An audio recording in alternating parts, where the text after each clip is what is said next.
My name is Harold, and I'm 41 years old. I'm married, and I have a son. My wife's name is Paige, and Tim is our boy. He's 8.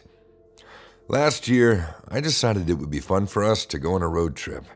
Our final destination was to be a nice hotel. The idea was for us to spend the whole day driving and visiting all sorts of places during the journey. Tim was a quiet boy, without being boring by any means. This is to say that he enjoyed traveling by car, especially if he was allowed to play video games. He also loved listening to the radio, so to him, this would be fun as well, since Tim was not like one of those overactive kids that couldn't stand still for more than 10 minutes without asking, "Are we there yet?" Since I love to drive and my wife enjoyed talking during car trips, it was the perfect arrangement. We left in the morning, but not too early. A couple of hours later, around noon, we made our first stop, a small and picturesque town. It was a very pleasant place. We quickly found a restaurant and we decided to settle in for lunch. Homemade hamburgers. Yum, Tim said when I was reading the menu to him. Yeah, that sounds like a good idea. What do you say, Paige? I asked my wife. I'm in. It's the perfect choice. Paige agreed. Great, we'll have hamburgers for all 3 of us, please, I said to the waitress. The food was delicious. It was time to leave and hit the road again. My wife and son returned to the car while I stayed to pay for our meal and head to the bathroom one last time. When I went back, Paige and Tim were already inside the car. I realized that Tim was playing with something else, rather than his video game console. What is that, Tim? I asked my son. He didn't listen to me, but my wife answered. It's a puppet. An old woman was walking by and she gave it to him. She said Tim reminded her of her grandson when he was Tim's age. The woman also said that the puppet was made by her. Whoa. I guess in this town, it's not only hamburgers that are homemade. Kind of creepy puppet, isn't it, though? I mentioned as I started the car. Oh, you know, these toys made by old ladies, they tend to look scary to us. But we're just used to the factory-made ones. You know, the normal toys. But hey, Tim loves it, so whatever. Paige answered. And it was true. Both the things. Tim was super excited about his new toy, and he was moving it around and giving it life with his right hand. He was even speaking in a different voice, as if the puppet was talking. As for the toy itself, in theory, there was nothing about it that could be considered scary, but it just had a bland face. The eyes were so big and empty, and the mouth was so small that I couldn't avoid hating it. It's just a puppet. If Tim likes it, well, then I'll get used to it. I guess it's probably not a bad thing. Tim can surely use a break from the video games, I said to my wife, trying to believe my own spoken optimism. Yeah, definitely. The road trip is being an adventure already. New things, Paige replied. The rest of our day was fine. We visited a natural park where the chickens and ducks could walk freely, which Tim loved, a small art museum, and we had some ice cream sitting by the river. I was happy when we finally arrived at the hotel. We were tired, of course. The 3 of us fell asleep pretty soon. I woke up in the middle of the night, which wasn't uncommon for me, but I guess my subconscious likes to take a break when I sleep. I got used to it since I was a teenager. For around 5 minutes, I usually lie awake thinking before I fall back asleep. But this time, I didn't have the opportunity to think because my wife started to talk. Not too loud, I could barely listen to her. Paige, are you awake? I asked. I realized that she was talking in her sleep, but it was strange because it wasn't just random talk. Paige was talking in a fast-paced manner. I wanted to hear what she was saying for some reason. When I looked, I was terrified when I saw that Paige had her eyes wide open, but it was like they were dead, like that horrible puppet. Besides that, I couldn't tell what Paige was saying, because this was even scarier. Fono solahalim snerokoto akapal nunsre lakal ansava. She was speaking in some kind of foreign language I couldn't identify. I was petrified and confused. On top of that, I heard another noise. I turned and I saw the puppet sitting in a chair. I got up and approached the puppet. Its head was moving by itself, nodding in disapproval, left to right. I couldn't help myself. Out of frustration, I screamed at the top of my lungs. "Honey, what's the matter? Why are you screaming? What's going on?" Paige asked as she turned on the lights, completely awakened from her trance. Fortunately, she spoke in English this time. My son was woken up too. "Dad, is it time to get up already?" Tim asked. "No, I'm sorry. I don't know. That was just too weird to explain. I'm probably just imagining things," I said, once again trying to believe my own optimism. But I didn't want to disturb my son, telling him that what I had just experienced, including his mother's unexplainable ability to speak in some kind of foreign, perhaps even dead language. "You had a bad dream, that's all. It happens. It was a long day and we're in a strange place, so go back to sleep," my wife said. I went back to bed, but I couldn't sleep. I was scared. I didn't even dare open my eyes and look into the direction of the puppet, but I'm pretty sure I heard the puppet moving on its own. The next day, we returned home. I was happy to see Tim go back to his video games. Apparently, puppets were not as entertaining as Super Mario, and it appeared that my son was no longer amused by that creepy puppet. Excellent, I thought to myself. That same evening, I told my wife I was going for a walk and needed to stretch my legs after so many hours of driving. The perfect excuse. Without anyone noticing, I took that nasty puppet with me. I walked for 1 whole hour before I finally decided it was safe enough to get rid of the puppet. I threw it into a distant trash can. I went back home and had the best night of sleep. The next morning, I woke up in such a good mood and decided to spend some time with my son. As I opened the door to his room, my jaw dropped and I died a little. In the arms of my son was the same puppet which I threw away yesterday. It was miles from our place. How could this happen? As my mind raced 1,000 possibilities, the puppet grinned at me and winked. I was astonished but felt hopeless. For the next few weeks, I had tried to get rid of the infamous puppet a few more times. I even burned it, but it was useless. It always returned, dirty, smelling like ashes. At the same time, my wife's episodes returned. The dreams in which she was speaking odd languages. She was now experiencing psychotic events as well, in which she would become aggressive towards me or even towards herself. Then she would just sit down on the floor, hugging herself and crying. "Make it stop. Make it stop. The voices. I can't take it anymore." We both started therapy. She was taking medications regularly and doing sessions, but it was useless.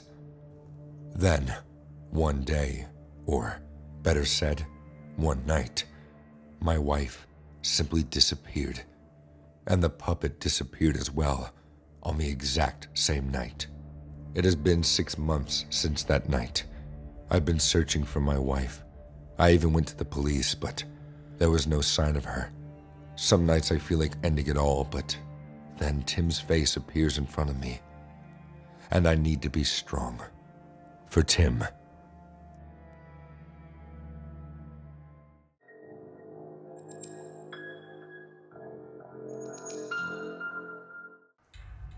We were making our way home after seeing some family.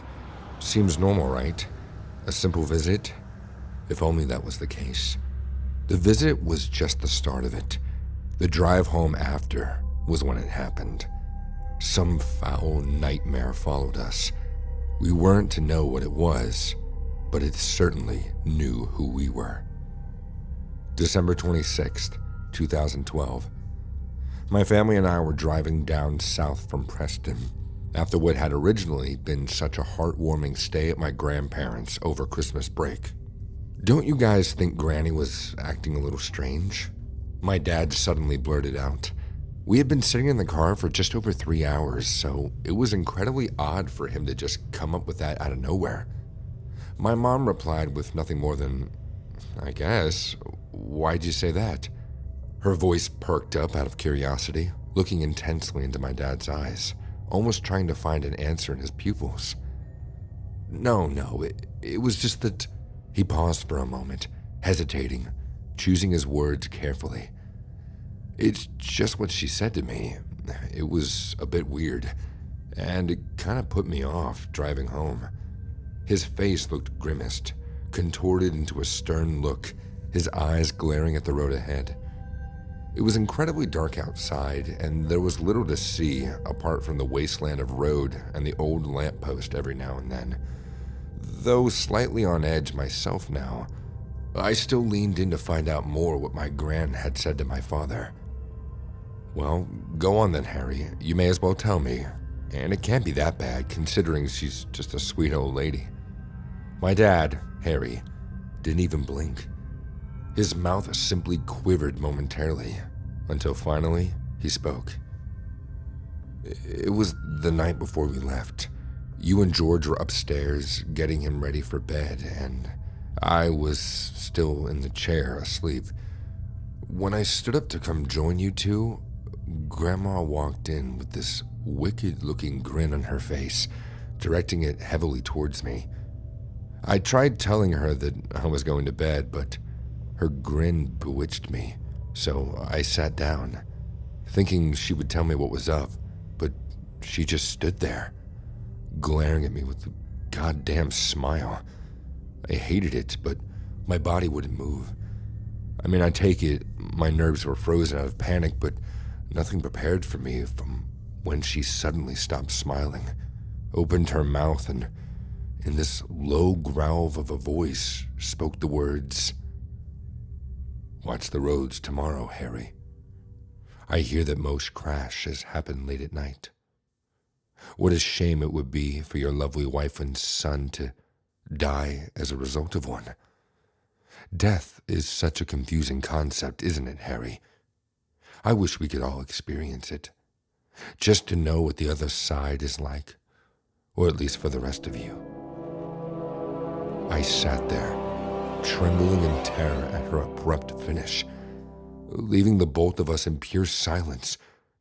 I was so unbelievably petrified, I didn't know how to react. I left as soon as I could, her evil grin seeming to follow me upstairs. My heart was so tightly clasped at the hands of fright that I had to sit back and stop myself from collapsing between the two front seats my parents were in. My mom, on the other hand, looked pale as death. Her humorous laughter had suddenly evaporated, and what was left didn't seem to match her usual personality at all. Okay, Harry, don't be so silly. You know your mother wouldn't act in such a way. She has the soul of an angel. You might have been dreaming. My mom tried to calm down the atmosphere in the car, but the vacancy of meaning in her words did little to secure their bewildered mental stability, which I could practically see draining onto the floor below. It was at that moment my dad finally turned his head for a split second to try to give my mom a comforting look. That's when the lights on the road disappeared. We had been driving for several miles down a smaller road that was going to lead onto the motorway. The journey took us through miles of country, and the quality of lampposts had been gradually declining the further we drove along, until eventually we reached the point where the gradual decline became a plummet, and we were left with practically no light aside from the faint glow of my mom's phone screen facing upwards of the seat next to her. My dad's head suddenly flicked back to the road, and he immediately switched on the high beams of the headlights. The lighting, which tends to reveal certain images of reality that one normally doesn't see when in the usual light of the lampposts. Standing on the road in front of us was this estranged figure that didn't seem human, but instead gave off the atmosphere of danger, eeriness, and that's when all three of our eyes connected with its ominous glare. The wheels of the car twisted at a 90-degree rotational turn that threw us straight into a dirt ditch, parallel to the position of which the creature stood. My dad slammed his foot down into the brakes to avoid us smashing straight into the line of trees covering the rim of the ditch. The three of us sat quietly in that ditch for several minutes. We were paralyzed with fear and could sense something walking down towards us. There was a faint rumble in the ground as bits of dirt scattered down towards us, notifying us of another presence. My dad prepared himself to launch his fist at whoever dared glance through the car window. The footsteps got closer and closer. They felt like they were on top of us, scuttling about, but with a sort of motion you'd only find in some kind of warped beast not native to the earth. All three of us visibly lost all sense of ourselves in that moment. Terror engulfed each one of us in its faint, horrific grip until I eventually turned my head. Standing there, staring through my window, was a random person waving at us to get our attention. My dad slightly rolled down the window to hear him. "Hey there, you folks all right?" the man asked kind-heartedly. Our fears were subsiding. This man seemed friendly, and we stepped out shortly after explaining what happened. My dad had to ask it, though. "Hey man, I have to ask you, what were you doing standing in the middle of the road in the middle of the night?" We all stared at him inquisitively as we were waiting for a tow truck to come along. "Standing in the middle of the road? No, sir. I was driving behind you when I saw you guys suddenly swerve off into the ditch. I was too focused on the crash that I never looked what was on the road before I got out to come help you." The realization hit us like a motorway of trucks. My parents looked at each other with a look of intense terror once more. They grabbed my arm and held me close. The thing, or the person, that caused us to swerve was still a mystery, and to be honest, we felt far from being safe. We didn't want to stay there any longer. The tow truck came about an hour later, and the man who helped us said his goodbyes and drove off. As we sat in the tow truck, whilst our car was hauled out of the ditch, all three of us were glaring back at the spot the creature once was. Granny's ominous words and horrifying figure of the creature haunted us throughout our entire journey back home.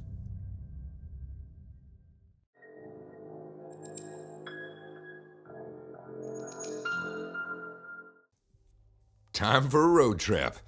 I laughed at my best friend's enthusiasm. I shared her excitement. We had been planning and looking forward to this road trip forever.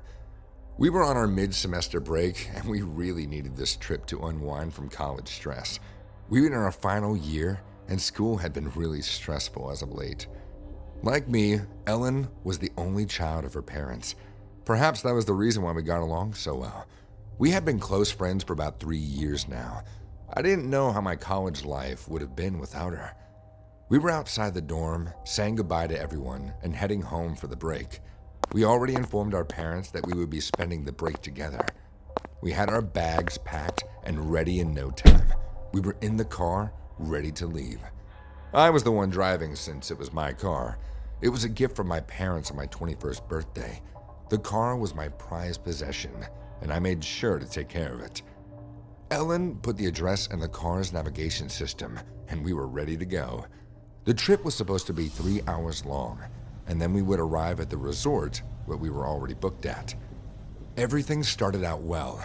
Ellen and I talked about the courses we took and how difficult they were. We gossiped about the boys and lectures in the school. It was fun being with Ellen, and I was grateful for our friendship. Just about 2 hours in, my gas signal started to blink, and I decided to stop for a refill at the gas station I saw. I found one in about 10 minutes and I drove in.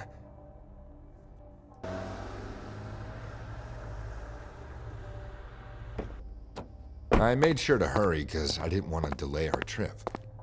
As I went to get the nozzle, I heard a shout from behind me. I turned back, confused, only to see a guy waving a gun and yelling at me to get on the ground. He had a scar running down the side of his face, and he looked downright terrifying.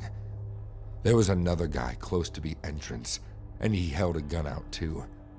I looked at Ellen in alarm, and she froze in fear. Then, I saw that the other cars were empty. This was a setup for people like us who wanted to get gas. This place was so far away from town that they would be able to get away with it too. We were about to get robbed. I stood in fear, the nozzle still in my hand. Seeing people get robbed in movies was one thing. Having the experience yourself was a different ballgame entirely. It felt surreal, like I wasn't the one it was happening to. The guy yelled that if we didn't get on the ground, he was going to hurt us. He was pretty graphic about the things he was going to tell us to do. He threatened us with a kind of violence I can't speak of. I dropped the nozzle and yelled at Ellen to comply, but she didn't seem to hear me. Her chest rose and fell rapidly as she stared straight ahead. Ellen was prone to having panic attacks, and this sure situation was hell. My fear turned to worry for her, and my brain raced as I thought of what to do. "Get on the floor now, bitch, or I'll pump your head full of bullets." They wanted to ransack the car, and they could only do that successfully if we weren't in the car. I didn't find out if the threats were valid or not. I couldn't risk it. I just wanted Ellen to be okay. I thought of what I could do as the guy was already getting frustrated with Ellen's unresponsiveness. "Please, let my friend get out," I pleaded and held my breath. I hope he said yes because it was our chance to escape. He waved his gun for me to proceed, and I entered the car and shook Ellen. Her eyes slid to mine, and I could see utter terror in her eyes. She was panting, and I told her to just focus on breathing. "Be quick about it." Without thinking twice, I started the car. I heard the guy curse, and then I heard the sound of a car starting. I looked in the rearview mirror to see that he was chasing us. He probably never thought that I would use the opportunity to escape. It seemed like my best option at the time. Now that they were chasing us, I prayed that I didn't make the wrong choice. "Everything is going to be fine," I assured Ellen, and she nodded. Something metallic hit the car, and I yelled for Ellen to duck as I tried to do the same. I looked back to see that they were shooting at us. The guy that was yelling, who I assumed to be the leader, was leaning out of the car trying to aim his gun at us. "Shit!" I muttered, trying to swallow my fear. I was trying so hard to be the stronger one of us, but I didn't want to die. We were too young to die. Their car was close to us now. I kept my head as low as I could afford and tried to increase the speed. They rammed into us from behind, and my head hit the steering wheel. I grunted in pain, but kept my grip steady. Ellen was crying and shaking as she bent down in the co-driver's seat. Another shot hit the side of the car, and I flinched. I cursed the road for being so lonely. We hadn't ever run into another driver out here. There was no one that could help us. Suddenly, an idea came to mind, and I hoped that it would work. I waited till they wanted to ram into us again, watching them closely. When the car picked up speed suddenly, I slowed down and swerved to the side. They sped past us. I stepped on the accelerator and turned the car sharply in their direction. We hit us hard, and the guy driving lost control of the wheel. Everything happened so fast. Ellen and I watched as their car careened off the road. I didn't know if they were going to survive that, and frankly, I didn't care. I hope they didn't. My hands were still shaking on the steering wheel, and I tried to calm myself down. After making sure that we were both fine, I continued driving in silence. Thankfully, the reserve fuel lasted till we got to our destination. I couldn't dare enter another gas station. Not possible. We got to the resort, a little shaken, but okay. The whole incident had put a downer on our moods, but we decided to try and enjoy ourselves. Surely this was one road trip we wouldn't be forgetting soon.